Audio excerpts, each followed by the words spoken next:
Good morning, ladies and gentlemen. The Redevelopment Agency meeting of December 16, 2009 is called to order. This meeting has been properly noticed and posted in compliance with the open meeting law. These proceedings are being presented live on KCLV, Cable Channel 2, and are closed captioned for our hearing impaired viewers. The Redevelopment Agency meeting, as well as all other KCLV programming, can be viewed on the city's website at www.kclv.tv. The proceedings will be rebroadcast on KCLV Channel 2 and the web the Wednesday of the meeting at 8 p.m. and also on Friday at 4 a.m., Saturday at 7 p.m., Sunday at 7 a.m., and following Monday at 1 p.m. We always make this announcement that this council chamber is protected by a state-of-the-art fire detection and suppression sprinkler system, so should alarms go off, please leave through the closest exit, and then when our marshals say it's safe to return, come back in. There's no reason to believe that that would take place. We do this as a matter of caution. So we'll call our first item, item number 3, which is approval of the final minutes by reference of the regular Redevelopment Agency meeting of November 18, 2009. Mayor Pro Tem? Yes, Your Honor. No additional deletions. I'd like a motion for approval of the minutes, please.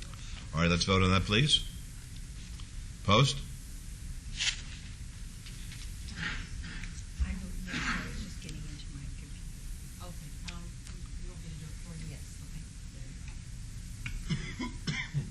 Motion carries. Thank you. Item number 4 is discussion and possible action on the City of Las Vegas Redevelopment Agency Component Unit Comprehensive Annual Financial Report for fiscal year ending June 30th, 2009. Ms. Falder. Mayor and Council, Candace Falder, Deputy Director of Finance and Business Services.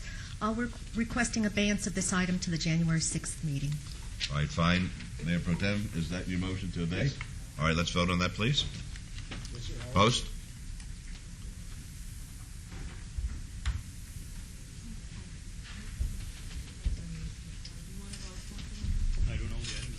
Yes. Motion carries. Thank you. Item number 5 is discussion and possible action regarding the Fourth Amendment to the amended and restated Fremont Street Experience Project Development Agreement dated September 27, 1995 by and amongst the City of Las Vegas, City of Las Vegas Redevelopment Agency, the Fremont Street Experience Limited Liability Company, and the Fremont Street Experience Parking Corporation, which provides for the repayment of a portion of the costs incurred by the City of Las Vegas Redevelopment Agency to acquire the Fremont Street parking garage site located at 495 Fremont Street and 132 South Las Vegas Boulevard. And this item is related to Council Item 56, which is Bill number 2009-51, and this is in Ward 3. Mr. Arndt. Good morning. For the record, Bill Arndt, Director, Office of Business Development. This item is an amendment to an agreement that dates back to 1993.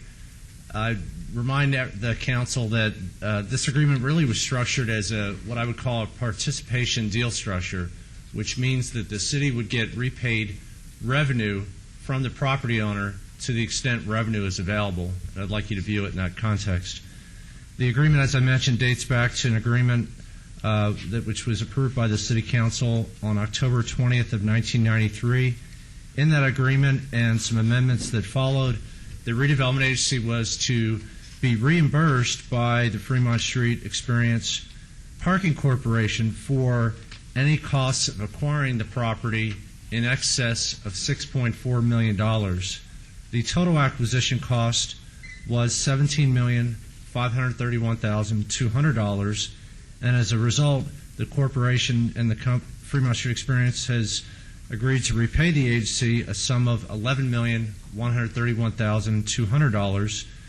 There is a repayment schedule that's been established in this amendment where payments are going to be beginning in January of next year, and there'll be a monthly payment of $57,950.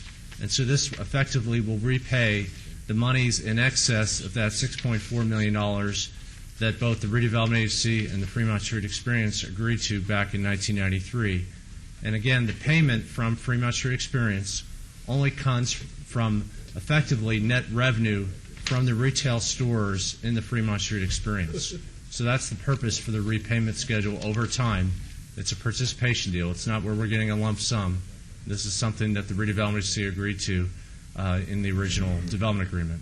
We do have Jeff Victor from Fremont Street Experience who's representing FSC here today.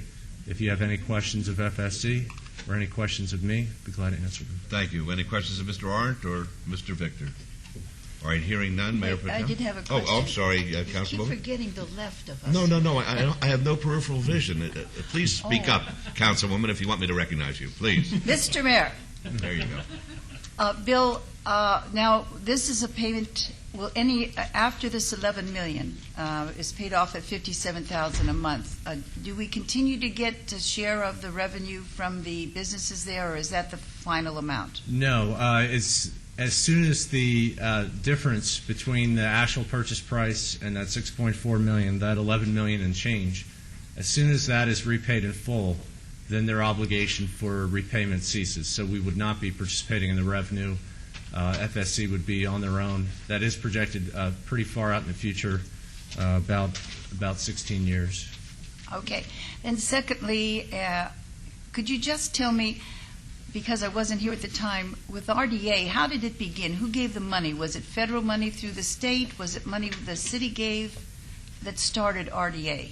Well, the Redevelopment Agency it was established by state law, state statute. It allowed municipalities and counties within the state to create redevelopment agencies. The city elected to in 1985 and then was final in 86. And effectively the money comes from what I would call new taxes from new development, where the tax base for the downtown area was frozen in 1986, and then any new development which follows, the property owners of that new development, the property taxes from just the new development, anything that was created after that inception year, which was 86, those revenues come into the redevelopment agency, the property tax revenue. Right. Everything before that still goes to all the jurisdictions, the state, the schools, the county, and so forth. Okay. So it's effectively local property tax owners that have invested new money in their properties and put new property on the tax rolls. Someone just asked me yesterday, where did the first monies come from? So the first monies came from the city or from the taxes? Came from property tax owners in the downtown So the area. first day RDA started, it couldn't have had money. It was after it started, the money began to accumulate. Exactly. That's it. Thank you. Okay, very good. All right, may I have a motion, please? Yes, Your Honor. Again, I want to thank staff for their due diligence on getting this agreement put forth for us. I'd make a motion to call the staff's recommendation for approval of this item with all conditions. All right, let's vote, please. Post. Motion carries. Thank you. Item number 6 is report and possible action regarding redevelopment agency projects currently under contract or negotiation, other projects proposed or other construction within or near the redevelopment area, and to provide an overview of programs and initiatives, and this pertains towards 1, 3, and 5. Mr. Arndt. Thank you, Mayor, members of council. I'm going to be speaking to you today fairly briefly with a special emphasis on jobs. I think in light of the economy and what's happening, it's really my duty to really share what our office and through the Redevelopment Agency is doing to have an impact on jobs. We really have a twofold purpose with the Redevelopment Agency. One is to expand the city's tax base in a redevelopment area through new investment from private development. But there's really a second purpose as well, and that is to create new jobs, permanent jobs as well as construction jobs. So I'm going to highlight, 1, the problem, as you know today. This should be pretty familiar. 2, what we're doing. And then 3, show you an update on some of the projects that are having a job impact in our community. So unemployment, I'm going to give you a snapshot of that. I'm going to talk about, again, the progress of what we're doing. And really 3 things that we're doing. 1 is what's happening with new development in our redevelopment area. And then the impact on jobs from redevelopment and business development. The unemployment, if you could see here the trend, the unemployment rate for October of 2009, and this is within the city limits. You see this shows the actual number of people who are unemployed within the city limits, that it's over 39,000. And it's actually a decrease month over month from the prior month of 42,700. But you can see that the long-term trend line still is up, but it's starting to taper in October of 2009. And this is a similar chart. It just shows the numbers in a different way. This is the actual unemployment rate. You may know that in the state for October, the statewide unemployment rate was 13%. The city's unemployment rate is checking in very close to that at 13.3%. Again, you see actual decline in the unemployment rate from the prior month, but the long-term trend line has been for unemployment to rise over time. And again, this is for people who are living within the city, those who are employed and unemployed. And these numbers come from the Bureau of Labor Statistics, and they're reported by Dieter from the state. Thought it'd be interesting to show that we're not in this alone. I'm going to show you a regional comparison, and then with our regional economy, and then look at the southwestern United States. Las Vegas unemployment is very, very similar to some of the other jurisdictions. You see there in the red that North Las Vegas has been trending higher than Las Vegas, and then you see Henderson lower than the city, just under 11%.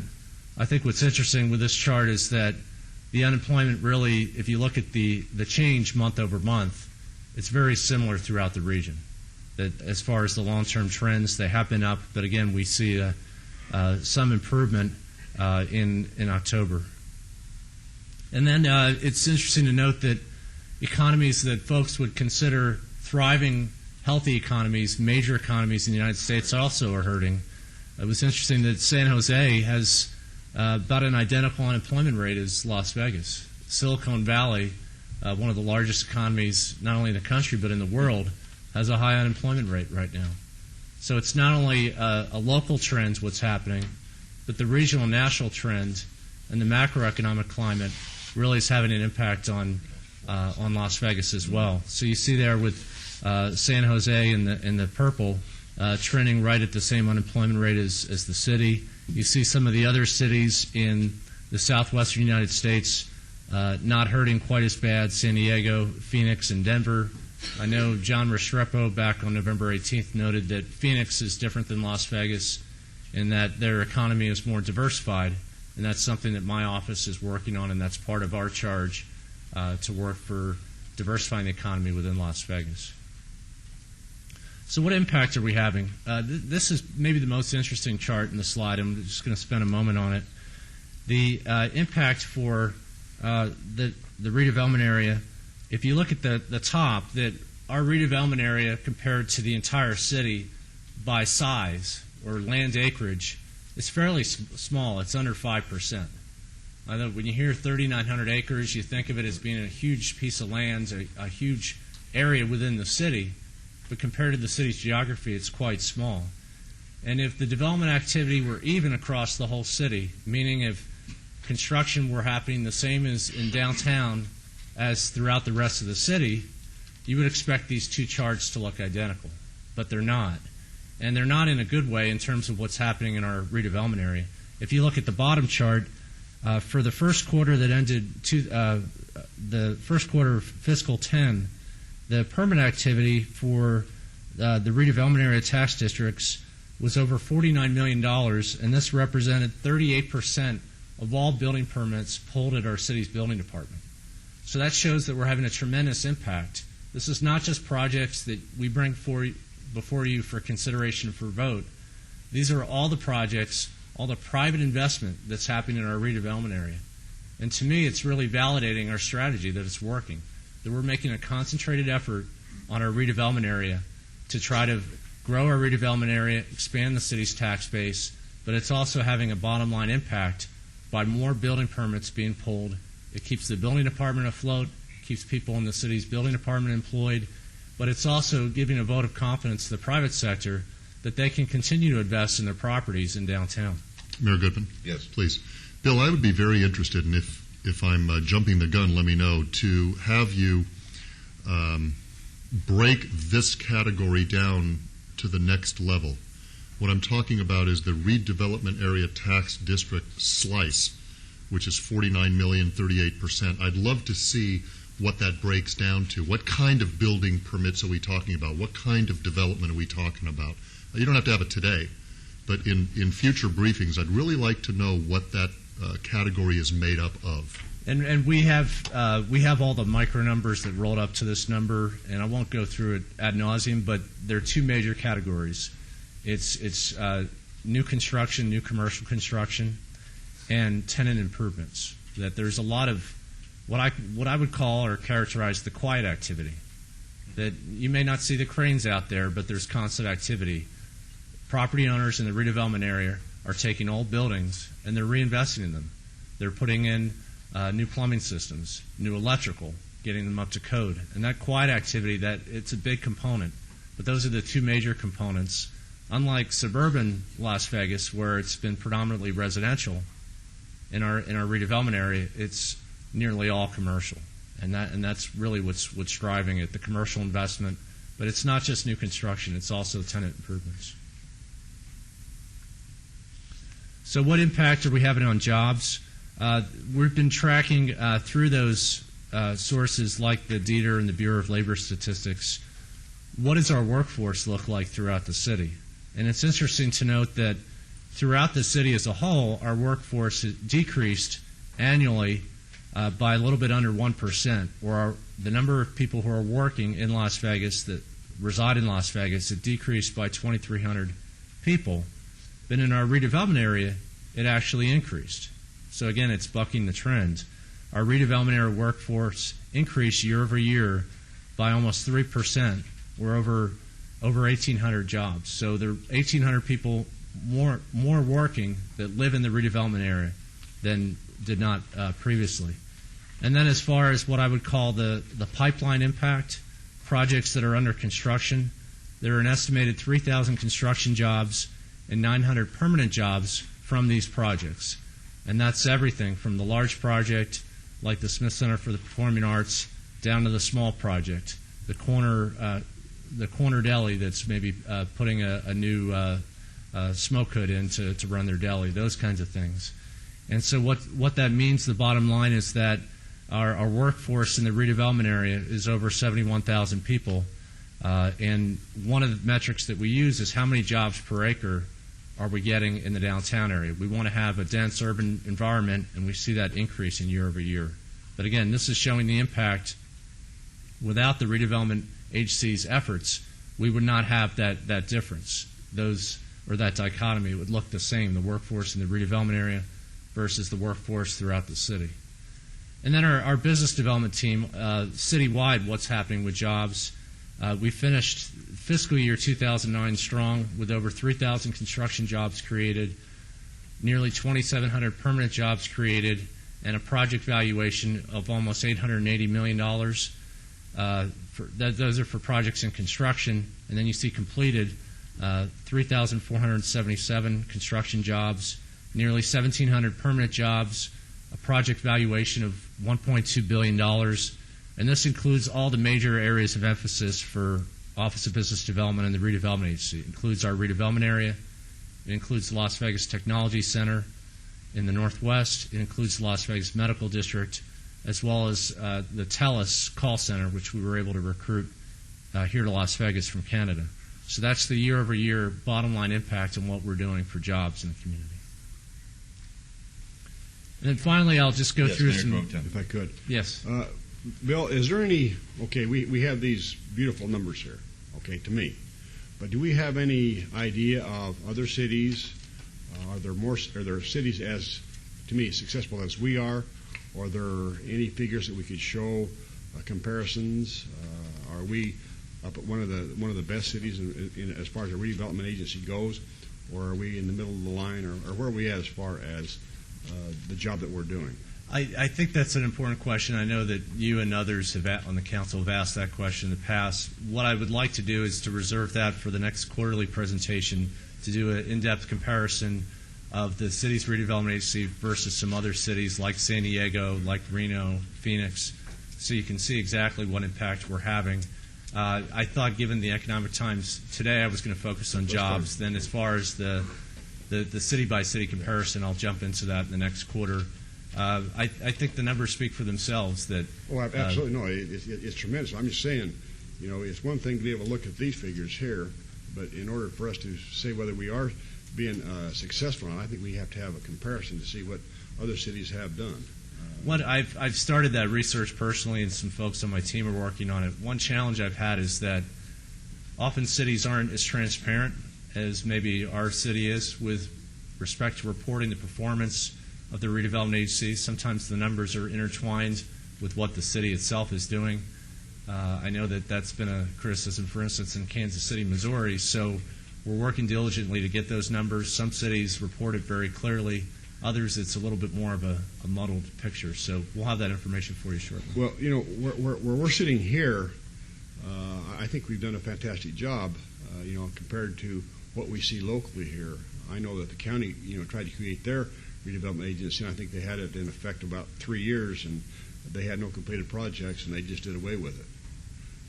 So I know locally here that we've done very, very good. But I would just like to see on a national level, or more of a regional level, I guess, where we compare with our efforts. Okay. Thank you, Mayor. Very good. Thank you. Mayor? Yes. Yeah, just I have a question, Bill. Yes, Councilman. The one slide where you talked about the land areas, 4.7%. Yes. Is that where we should be, or should we be increasing that, decreasing it? Is there a particular goal in mind as far as what portion of city land should be redevelopment? We have some limitations by statute, not on the land itself, but on the valuation, that there's actually in our state law for redevelopment that we cannot exceed 10% by valuation. So there is some constraints by state law. Again, the purpose is to target areas that have been underperforming the city as a whole, where tax revenues are declining. Some properties are blighted and the area is experiencing decline. So there is that check and balance, if you will, in the state law. We think that there is some room for expansion, and we're going to be working on an expansion. But again, there is that check and balance with the state law that it can't exceed 10%. So you'd never see, for instance, the redevelopment area covering a third of the city. It just can't happen. But we're really looking at targeted opportunities where an area is hurting and they could benefit from the resources of the redevelopment agency. Mayor? Yes, Councilman Barlow. Mr. Arndt, thank you for the slide. If we go back one more, or maybe forward. I'm sorry, go forward. Where the jobs were. One more. Yes. You have here 3,139 construction jobs created, and this is specifically for 2009? For fiscal 2009. That's correct. Okay. And 2,656 permanent jobs was created for fiscal year 09.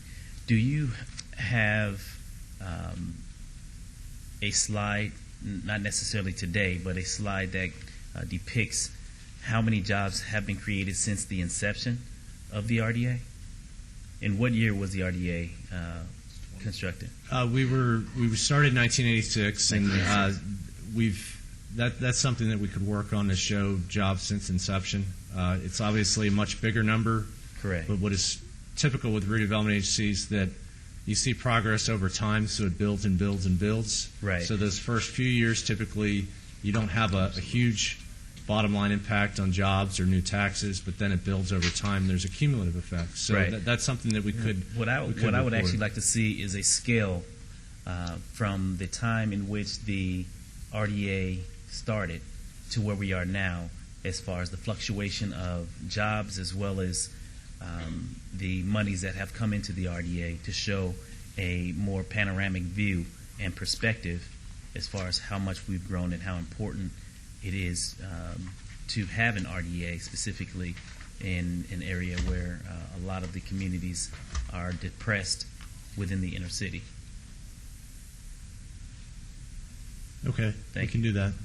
And I'll mention that not so much on the job side, but on the taxes, as far as expanding the tax base, we do have a very good report that Applied Analysis did that tracked from the inception of the Redevelopment Agency in 1986 all the way to present day. And we do have that in our office, and it's online on our website as well. But the jobs, that's something that we can report on.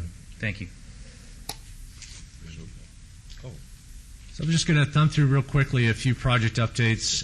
Gold Spike, this isn't new, it's been ongoing, but they recently completed and opened 3 of 9 remodeled hotel rooms. The balance is opening next month, with the exterior to be finished by February. So we're very pleased with the progress of this project and would like to thank the Siegel Group for their hard work.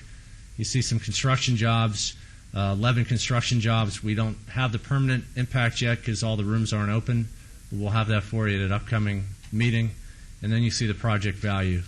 Again, these are some of those permits, example of those permits that are actually going through the building department that hit our bottom line.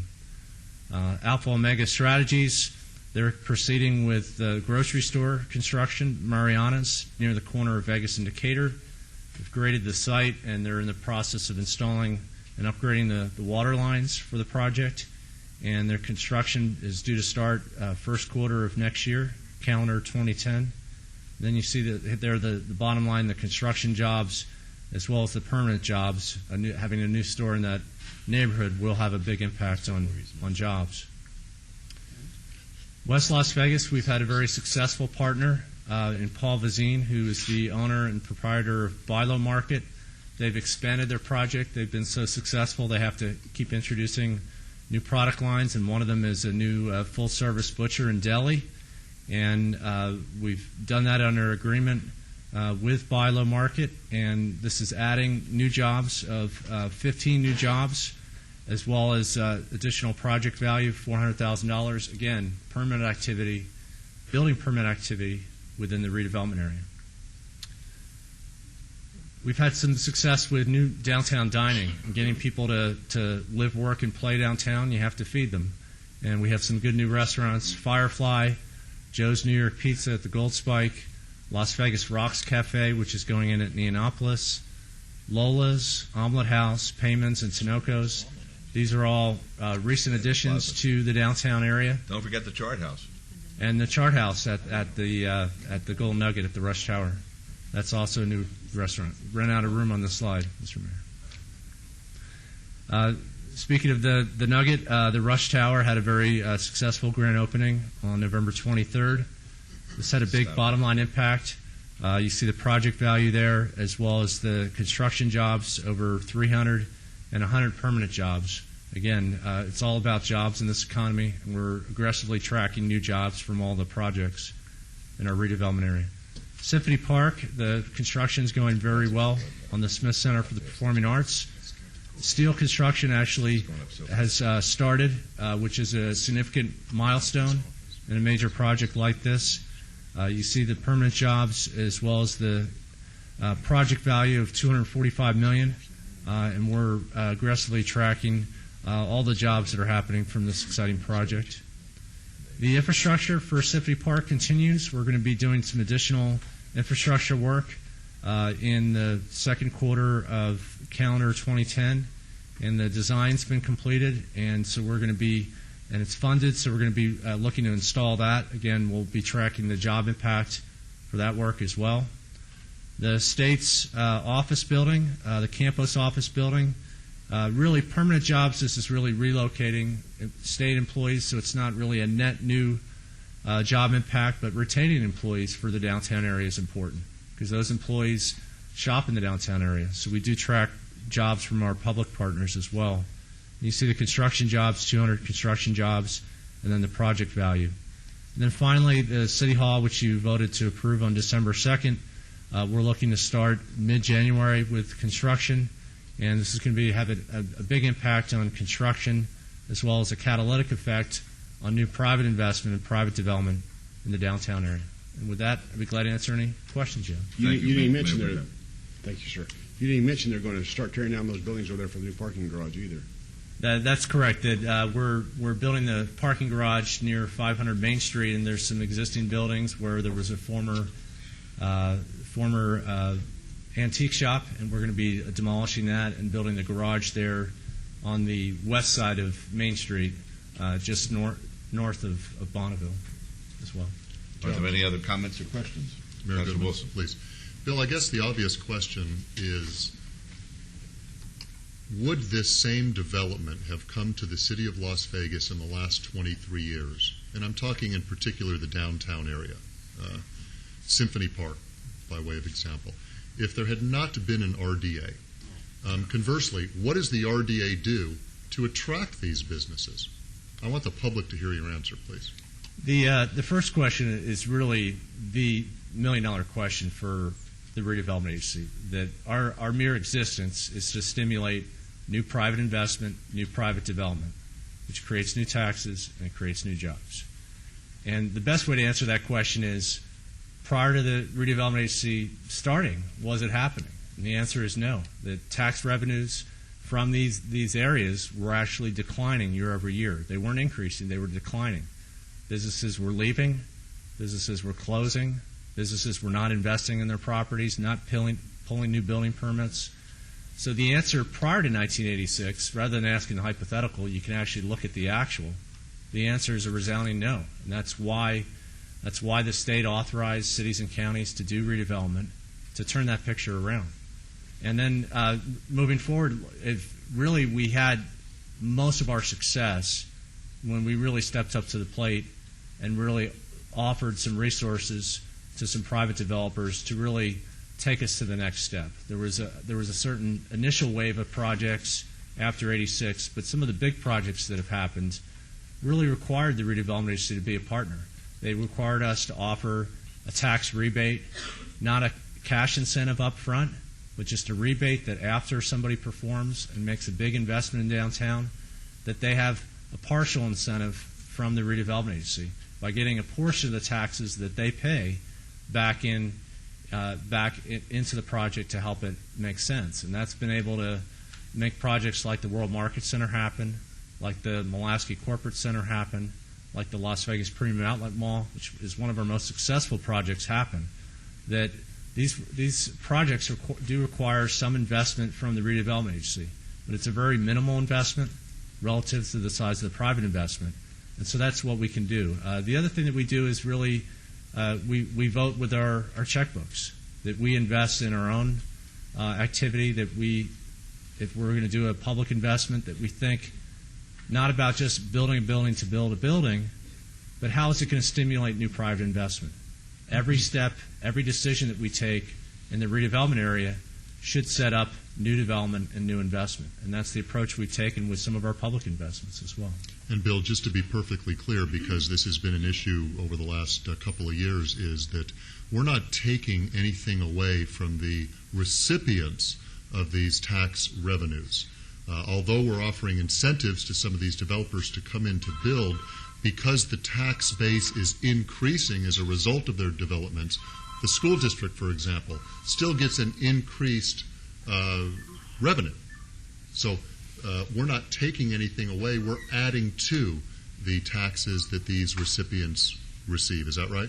That's correct. That what happens is when we create the redevelopment area, the tax base is frozen. So what that does is it does give us the upside benefit of new development to the redevelopment agency to reinvest back in the area, but it also protects the existing jurisdictions, that they still get the taxes that they were receiving at that time.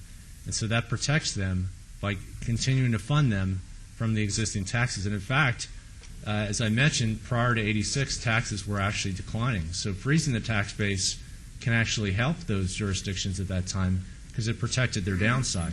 The tax revenues stopped falling for those jurisdictions. So again, it's not, you're correct in stating that it's not taking away from those jurisdictions. It's just the ad valorem tax revenue, the new taxable development that's created as a result of all this redevelopment activity, we get to reinvest back in the area.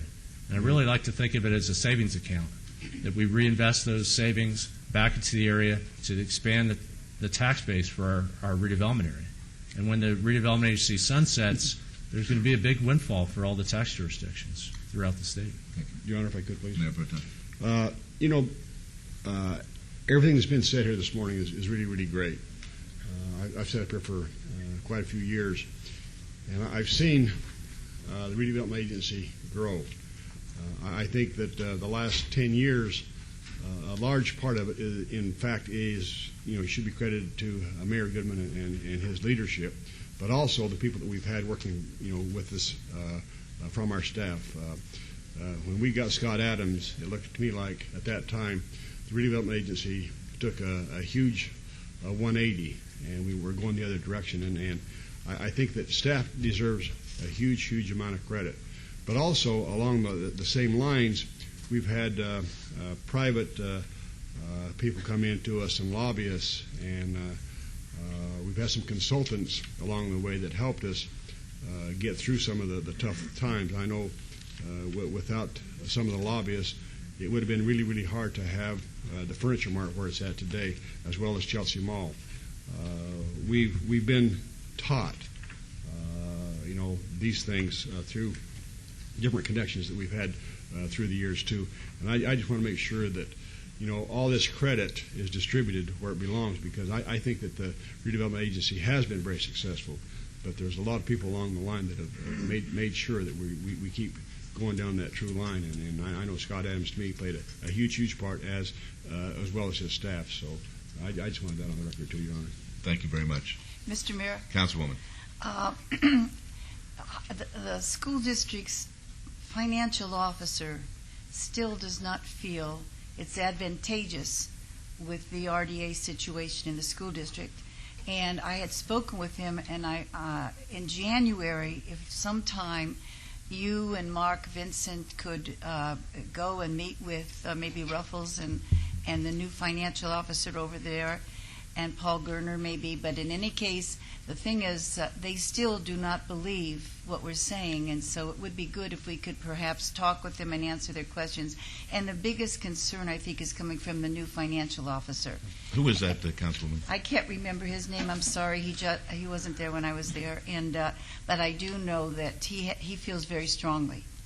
Because in my experience with the superintendent, he appears to be very supportive of our redevelopment efforts. I think so, but when I spoke with him one time, he mentioned to me about the new financial director they have there and the information he's giving them, and I just think it'd be a good idea. I try to convey what I can, but it's nowhere near what each of you could do. Well, I appreciate that, Councilwoman, and we actually today had a meeting scheduled with the school district, and unfortunately we are needing to reschedule that meeting, but we're working very diligently to keep an open dialogue with the school district. They're a valued partner, and the K through 12 education is important for the business side of what we do. Businesses are not going to move to Las Vegas if we don't have quality education. So it's an important partnership, and we're going to continue that dialogue with the school district. And the main thing is that chief financial officer over there. I believe that when he came, his feelings have permeated somewhat, and he's a very sincere person, I'm sure, but I just think that it would be good if the other side could be conveyed to him to a greater extent. So if you're meeting, I hope he's part of that meeting. Yes, we'll make sure he's there. Okay. Very And good. then could we go back to that City Hall slide? You had down there in one of the slides, $245 million was being The Smith Center for the Performing Arts, was $245 million. the hard construction Right. cost is approximately $245 Right. million. Okay, now on the City Hall, the millions that we have, that we are borrowing, part of that goes for the furnishings, right? That's correct. Now, have we had a big study? Have we gone thoroughly into seeing how many of the furnishings we have now can go there to cut down the cost? We've evaluated that very closely. We've done cost-benefit analyses to make sure that buying new equipment is cost neutral towards taking the existing equipment and moving it. Most of the furnishings in the current City Hall are modular furniture, and it's very labor intensive to actually disassemble, pick up the equipment, take it over to the new building, and then assemble it. So it's as far as the modular furniture, it's actually taking that as one of the biggest components of the FF&E. It's actually cost neutral to actually buy new modular furniture because you don't have to essentially assemble it twice. All right, suppose that we're talking about the desks that we use on the 10th floor. Can those desks go over there? Can those chairs go over there? I mean, you wouldn't have to refurnish that, would you? Yeah, that's something that I know that we've studied. I know that the easy-to-move items like electronics, certainly, I believe that those are going to be moved. And I don't know if, Scott, if you have anything to add. You've been handling that part of the project. Yes, Scott Adams, Chief Urban Redevelopment Officer. We have been analyzing on on a item-by-item basis everything that makes most sense to actually move into the new facility versus purchase new. I can tell you the new building will be much more modular than the current building is. In fact, the ratio will actually flip-flop. Right now, I would say we're probably about 75% hard-walled office versus 25% cubicles in the current City Hall. That will go the other way. Will be mostly modular or cubicle offices and fewer hard walls, which is very, very important right now as we move forward in our fundamental service review process and look at what could be a fairly significant change in the composition of our workforce and how we do our business. Going to a modular system in the new City Hall gives us the ability to adapt to that change at the lowest possible cost. Could we perhaps have one time when you come and present to us, go over that with us, please? Sure. It's difficult for me to understand that if you have a cubicle that doesn't have solid walls around it, but it's the same size, that we couldn't use this type of furniture we have now. It's also difficult for me to understand if people who have homes find it less expensive to move their furniture to their new home, even if it's across country, why it wouldn't be less expensive for us to use what we have here rather than buy new. Taking apart or not taking apart. I'm not saying what you're giving us is wrong. I'm just saying it's hard for me to understand. It's hard for me to justify. So if we could just sometime get into that. Now, my understanding is there may be a whole new electronic or computer setup or something like that. Have we ordered any of that already?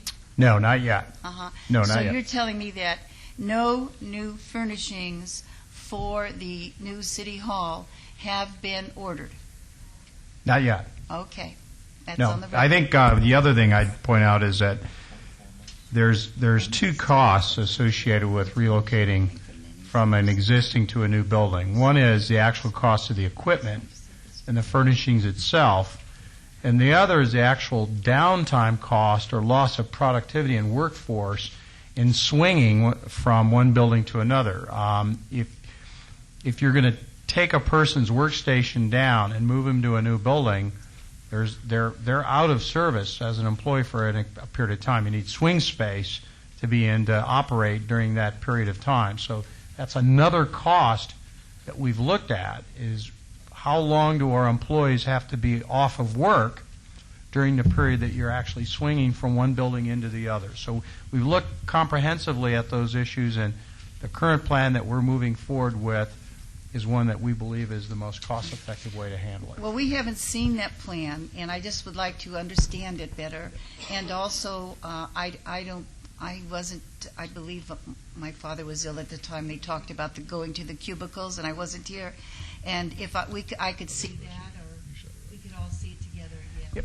Councilwoman, we'll be happy to put together a briefing for everybody that comprehensively addresses the FF&Es for the new City Hall and the hard wall versus soft wall options going forward. Because it's a lot of money that's involved, and I won't take up any more time if you're going to. This may be a good time to put in a plug. We have now up on our city's website for both the public and the our city employees a web page that is now going to deal with the new City Hall, so that there's all the facts and figures that we presented up to the point of your approval, so that everybody can see the rationale and why we made the decision we did. But going forward, as we develop simplified plan diagrams for each floor, we're going to start posting those on the website so that the public and our employees can be introduced to the new building. And if we have a briefing, that'll help us know. Yeah. And I thank you very much. Okay. Any other comments or questions? Mayor Goodman, real quickly, just following up, Scott.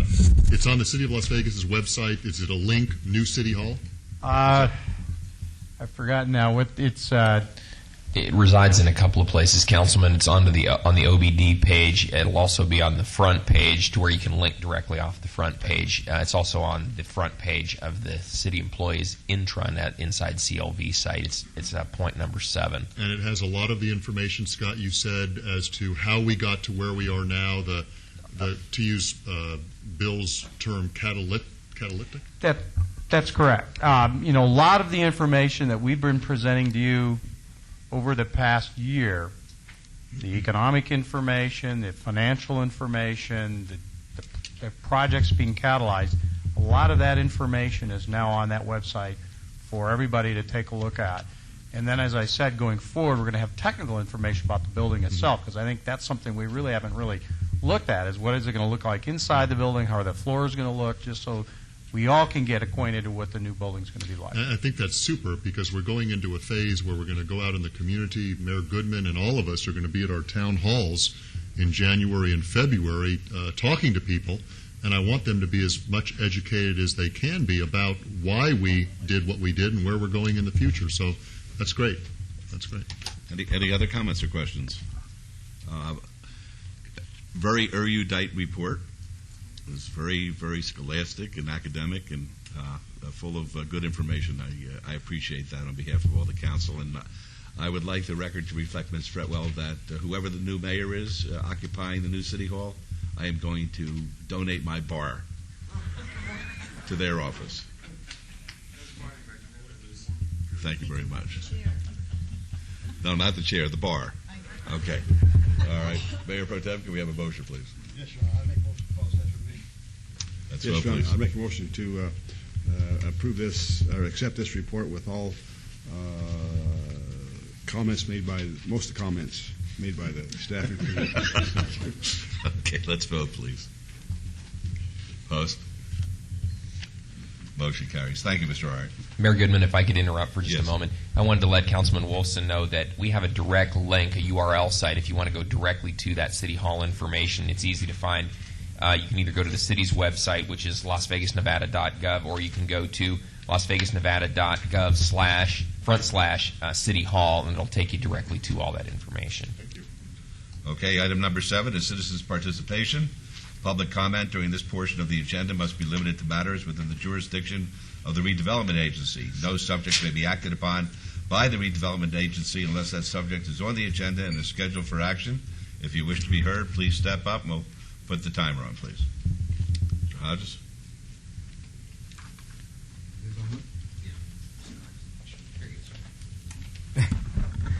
My name is Anthony Hodges. I live 123 Sir David.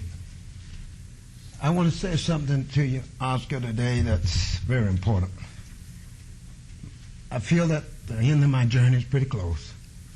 But my best friend is sick, and I'm going to appeal to you personally after the meeting. She's sick, Oscar, and she think I'm leaving her, but not physically. But she think I told her that I feel that I'm leaving. But I've always carried this great nation on my back. And the one thing that made this country hurt itself, it's been known to carry lies. It will not tell the truth for the sake of itself. And today I'm here to also talk to the West Side, the black community, let them know that this country is built, everybody has a chance. They wasn't listening to Gandhi, they wasn't listening to King, they wasn't listening to their slave ancestry. There are people told them, no matter what, go forward and forgive those that done things to you. If you're going to go back holding grudges, you'll be down forever.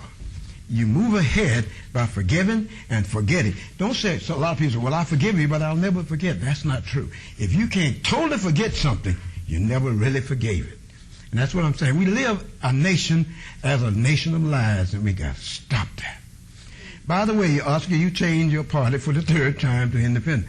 The first independent person in the United States in 1968 was George Wallace of Alabama. I met him on 4th and Robinson, shook his hand when people say, hey, boy, ain't you since you going near that man? Hey, that's what it's all about. I've always been a daredevil. And right here you had Ross Perot brought it back alive again, and he got a lot of votes out of it too. And Bill Clinton is one of the few presidents who was elected with less than 50% of the vote, both times. And then you had this Ford man that took over for Nixon, whatever. He was appointed, both for vice president and president. Mr. Hodge, you're going to be, with all due respect, I'll meet with you after the meeting. Okay, well, you need to, because you owe a lot. I will. And I won't have anything less than that today, Oscar. You really need to. We're going to thank you, and I love you. Okay. But I want to let you all know, country come first. Thank you. Very good. Thank you. Anybody else like to be heard at this time? All right, then we'll move on to item number 8. Would any member of the Redevelopment Agency who wishes to speak under this portion of the agenda want to be heard? All right, seeing none, then the Redevelopment Agency meeting is adjourned. How much time do we need? Just a couple minutes. Okay, we'll be back here, let's say